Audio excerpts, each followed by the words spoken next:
राम प्रसाद ने मन्नत मांगी थी कि फसल अच्छी होने पर वो पूरे गांव को भंडारा खिलाएगा। और इस बार फसल बहुत अच्छी हुई थी और इसलिए उसने भंडारे का ऐलान भी कर दिया।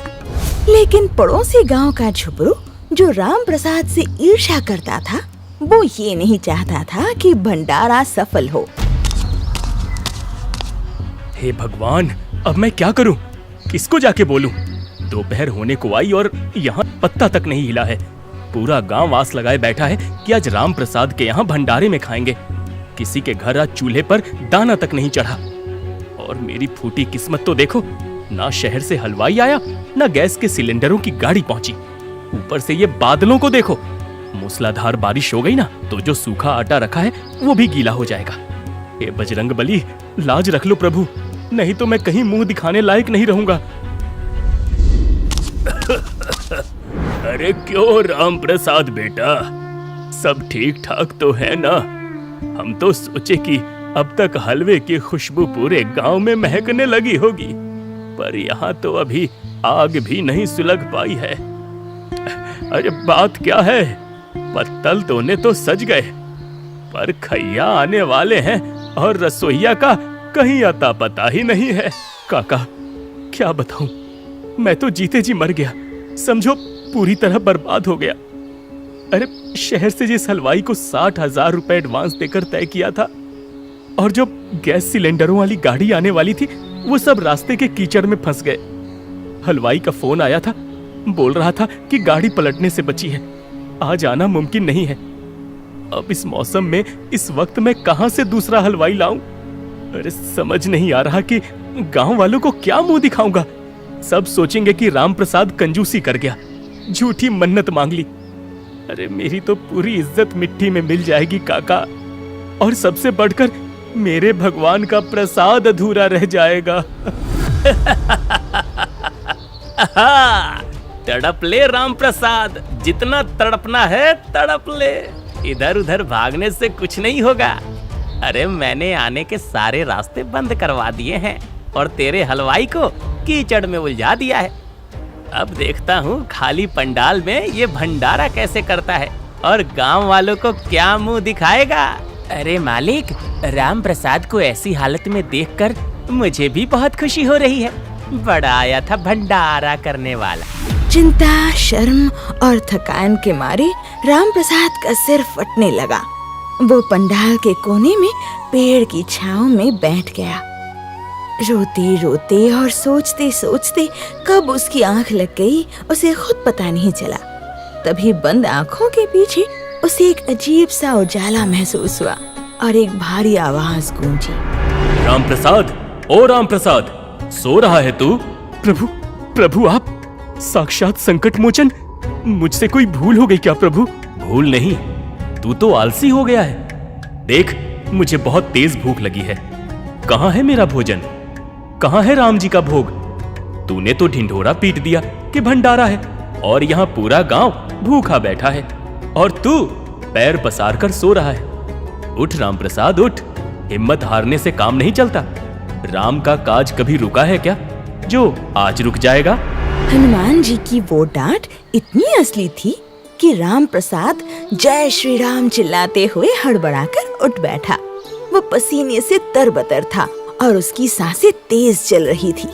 तभी उसने देखा कि उसके ठीक सामने मैली सी धोती और कुर्ता पहने, कंधे पर एक गमछा डाले गांव का ही एक साधारण सा आदमी खड़ा है। अरे अरे, क्या हुआ भैया?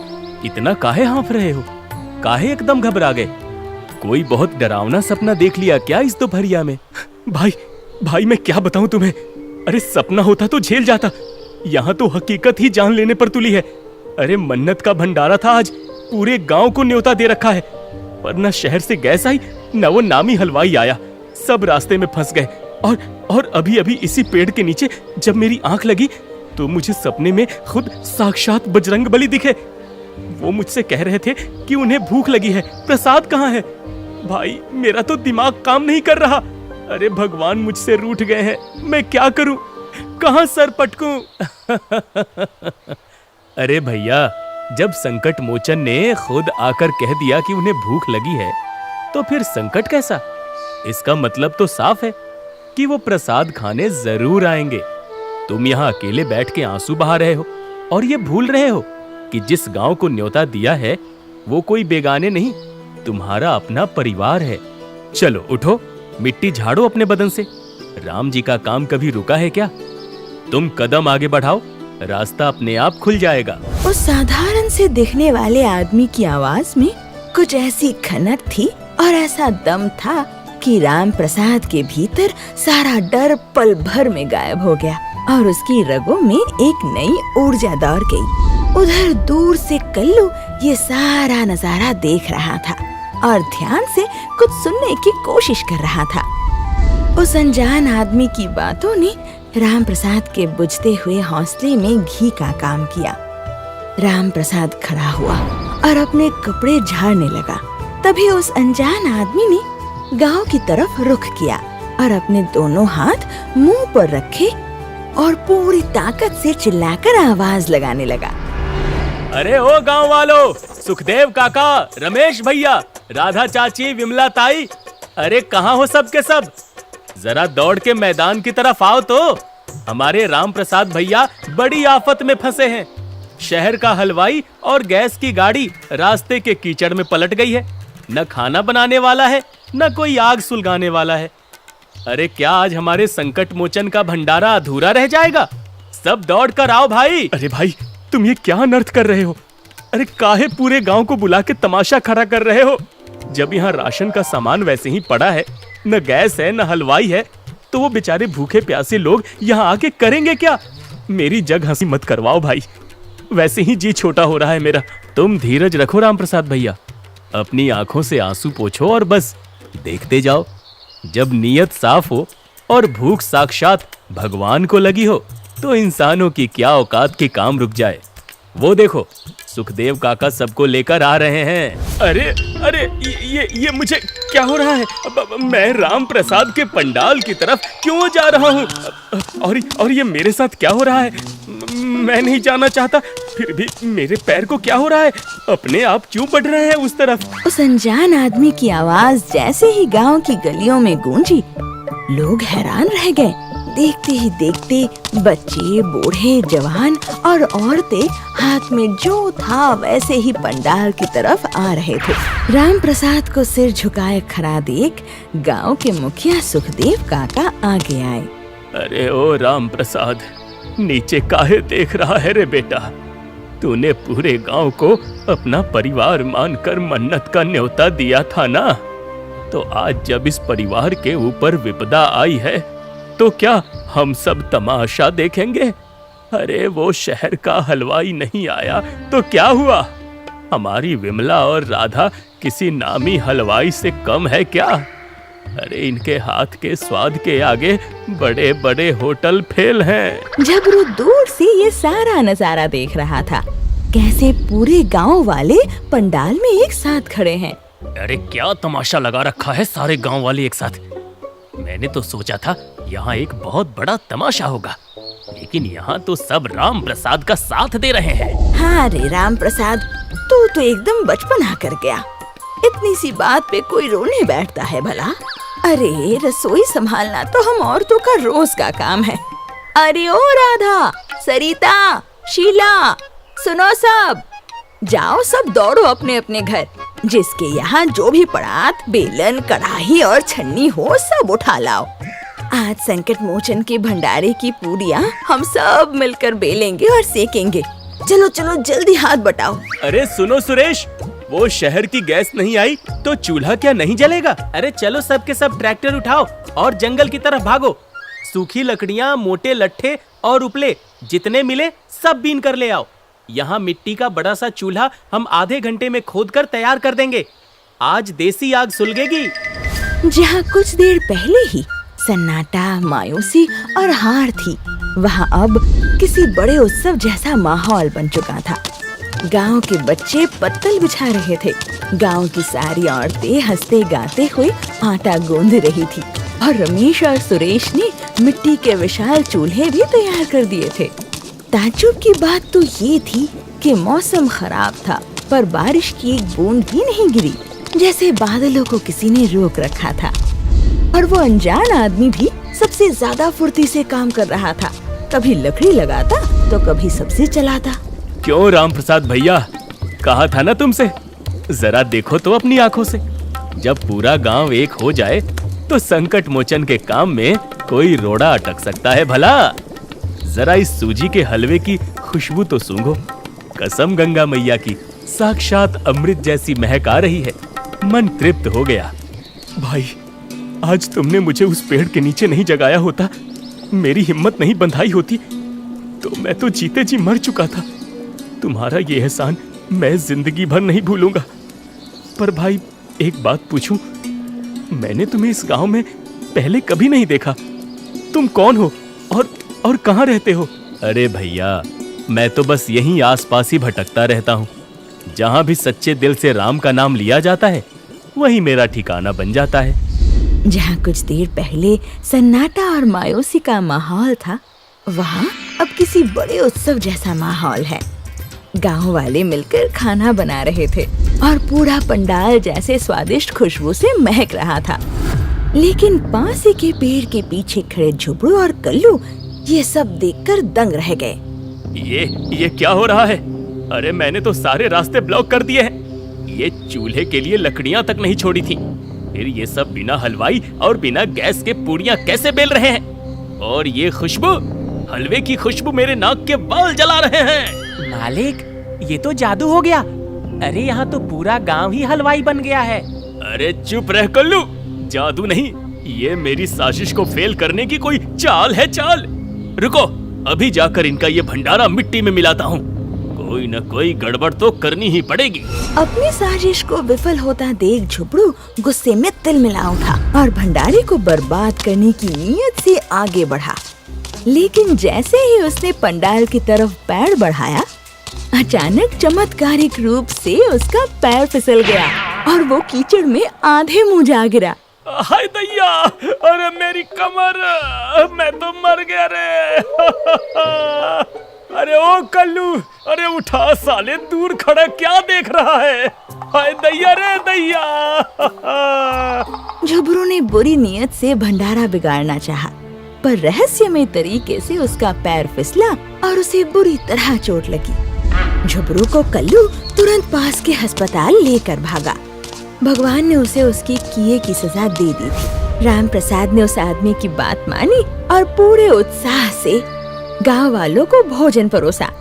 देखते ही देखते सुखदेव काका, विमला ताई और पूरे गांव ने भरपेट और बड़े चाव से प्रसाद ग्रहण किया। राम प्रसाद की आंखों में खुशी के आंसू थे। लेकिन असली और सबसे बड़ा चमत्कार तो अभी भी होना बाकी था, जिससे पूरा गांव दंग रहने वाला था। पूरा गांव तृप्त होकर अपने अपने घर लौट चुके थे। पंडाल में अब सिर्फ सुखदेव काका, रमेश, सुरेश और राम प्रसाद बचे थे, जो बचे हुए बर्तनों को समेट रहे थे। पर राम प्रसाद की आंखें तो बार बार उस अनजान आदमी को ढूंढ रही थी, जिसने पूरे संकट को उत्सव में बदल दिया। पर वो कहीं दिखाई ही नहीं दे रहा था। अरे रमेश, वो भाई कहाँ गया रे, जो हमारे साथ खड़ा होकर कद्दू की सब्जी चला रहा था और सबको पंगत में बिठा रहा था? मैंने उसे हाथ धोने के लिए पानी लाने को कहा था, तब से वो दिख नहीं रहा। कौन भैया? अरे वो जो कढ़ाई के पास खड़ा था। सच बताऊं राम प्रसाद भैया, मुझे लगा वो शहर से तुम्हारे साथ आया कोई तुम्हारा रिश्तेदार है। जब वो आवाज लगा रहा था तो उसकी आवाज में कोई जादू था। अरे वो विचित्र लग रहा था। अरे तुम क्या बात कर रहे हो? मुझे तो लगा वो विमला ताई की ससुराल की तरफ से आया कोई मेहमान है। तभी तो वो विमला ताई और राधा चाची का नाम ऐसे ले रहा था जैसे बरसों से जानता हो। अरे वो दूसरे गांव का था, मैंने कई बार बस से उतरते देखा है उसे। सब आपस में बात कर ही रहे थे कि तभी गांव के मोड़ पर एक बड़ी गाड़ी की हेडलाइट चमकी। एक पुरानी और कीचड़ में लथपथ बस आकर रुकी है। बस का दरवाजा खुला और उसमें से एक आदमी हांफता हुआ उतरा। उसे देखते ही राम प्रसाद के तो होश ही उड़ गए। वो वही अनजान आदमी था। अरे तुम वहाँ बस से उतर रहे हो? तुम अभी शहर की बस से आ रहे हो? तो फिर वो कौन था जो दोपहर से हमारे साथ यहाँ मिट्टी का चूल्हा सुलगवा रहा था, कद्दू की सब्जी बना रहा था और बिमला ताई को आवाज दे रहा था। क्या बोल रहे हो भैया? मैं तो शहर की बस से अभी आ रहा हूँ। रास्ते में पुलिया के पास हमारी बस कीचड़ में धंस गई थी। 7 घंटे तक सब वहीं फंसे रहे। अभी क्रेन आई तब जाकर बस निकली। मैं तो दोपहर से वहीं भूखा प्यासा बैठा था। ये कैसे हो सकता है? तुम झूठ बोल रहे हो। दोपहर को जब रामप्रसाद भैया पेड़ के नीचे सो रहे थे तब तुमने ही तो हम सबको आवाज देकर बुलाया था। अरे तुम्हारी ही धोती और कुर्ता बिल्कुल ऐसा ही तो था। अरे भैया, गंगा मैया की सौगंध, मैं तो दोपहर क्या सुबह से इस गांव में था ही नहीं। ये देखो बस का टिकट और ये देखो मेरे हाथ की घड़ी। अरे मैं तो अभी अभी पांव रख रहा हूँ गांव में। बस से उतरते आदमी की बात सुनकर पूरे पंडाल में सन्नाटा पसर गया। सुखदेव काका, रमेश, सुरेश और राम प्रसाद सब एक दूसरे का मुंह ताकने लगे।